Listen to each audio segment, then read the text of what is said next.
yeah, we'll see. Okay. So at Hope Recordings, you are the head of the A&R division, and because of that, you listen to and you meet a lot of new up-and-coming artists. Can you mention a few interesting ones? Gosh, yeah, there's so many. We've just signed some guys from London called a DAT, and they're very good. Their release comes out in a couple of weeks. It's been amazing.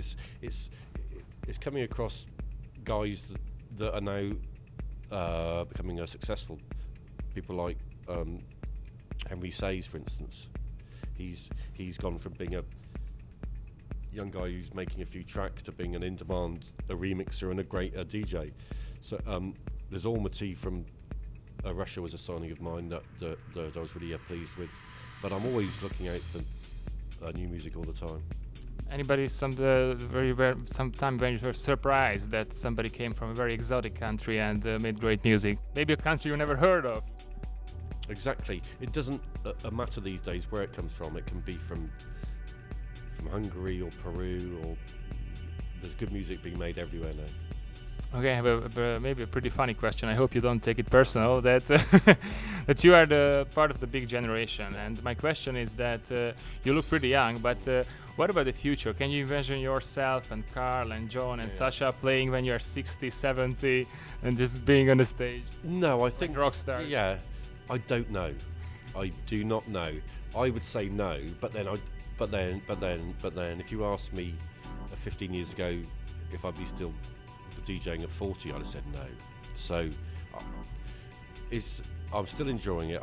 I still think I'm playing good music, and that's the main thing. As long as I feel I'm still pushing the boundaries and entertaining people, then I'll continue. I think I'll stop when I lose that hunger. But it's logical that age doesn't matter. It's only more and more experience, and it's possible that you make good music at 50, even better at 60, and then it should never stop.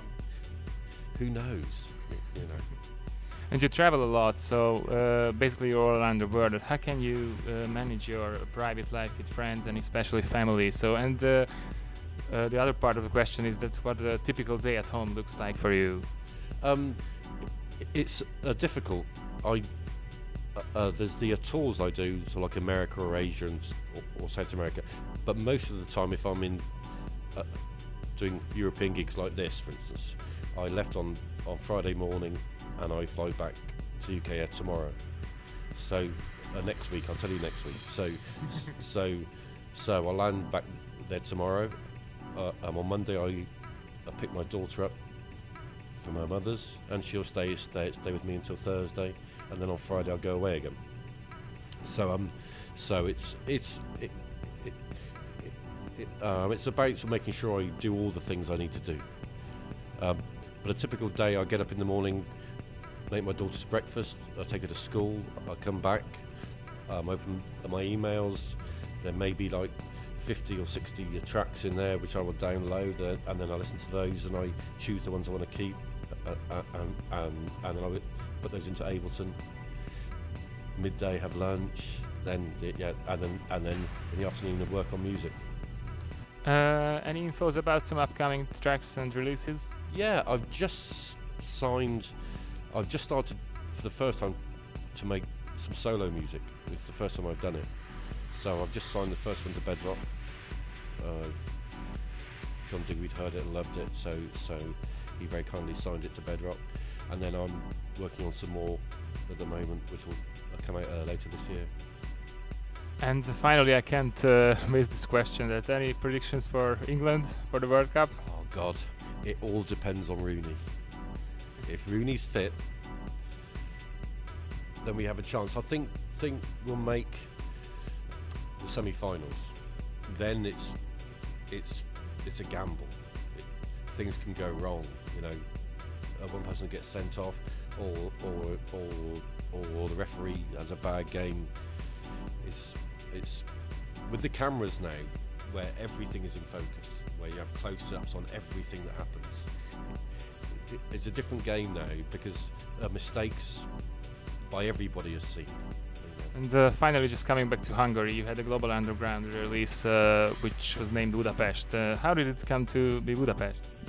Well, the whole series on the Global Underground is each one is based on a city, and I was asked to do one, and I had done a Quetzal about 3 months before they asked me, and it was an amazing gig.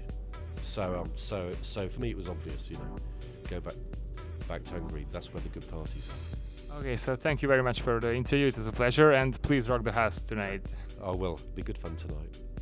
Nektek pedig köszönjük szépen a figyelmet, és nézzétek és olvassátok tovább is a Party Culture-t, és ha tudtok, gyertek a Dream Hall-ba bulizni. Sziasztok!